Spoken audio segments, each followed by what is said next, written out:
Hello friends, welcome back to my channel. तो हमने जो प्रीवियसली पढ़ा था that is interrogative sentences for the present indefinite tense. तो अभी तक हमने 3 कैटेगरी क्रॉस कर ली है। पहला तो assertive sentence, next negative sentence and next interrogative sentence. But अब एक लास्ट कैटेगरी बची है जो प्रेजेंट इंडेफिनिट टेंस की और है, that is the interrogative negative sentence.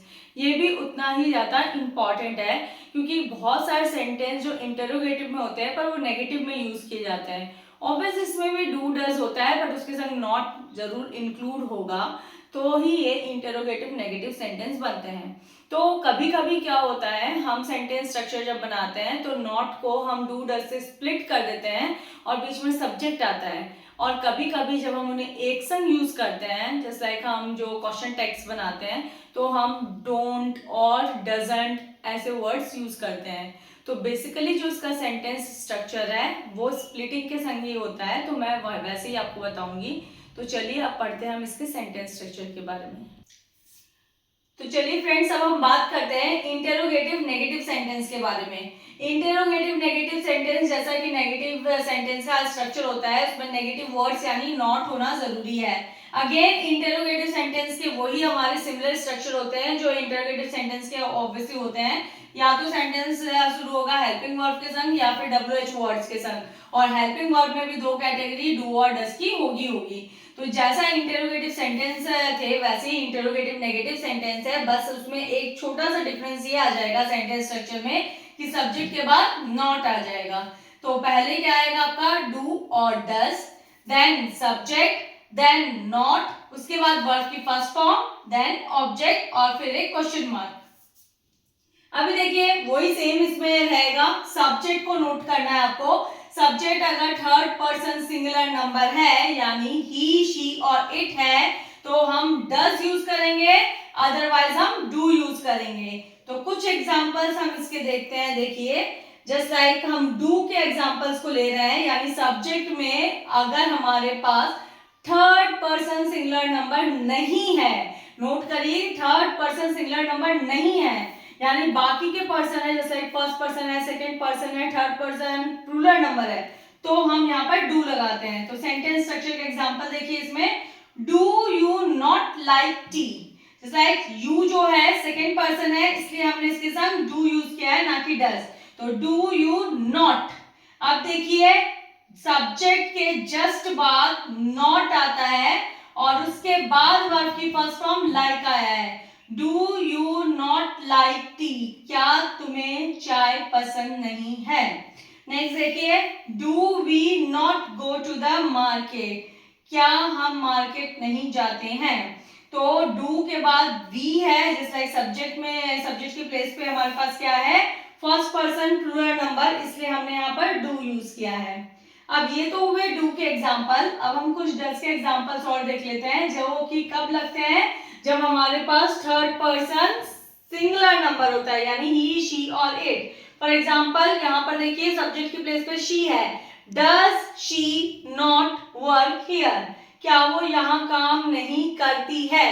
तो सबसे पहले हमारे पास डज आया क्योंकि शी है सब्जेक्ट की जगह पे, उसके बाद नॉट और उसके बाद हमारे पास है वर्ब की फर्स्ट फॉर्म वर्क और उसके बाद ऑब्जेक्ट। तो does she not work here.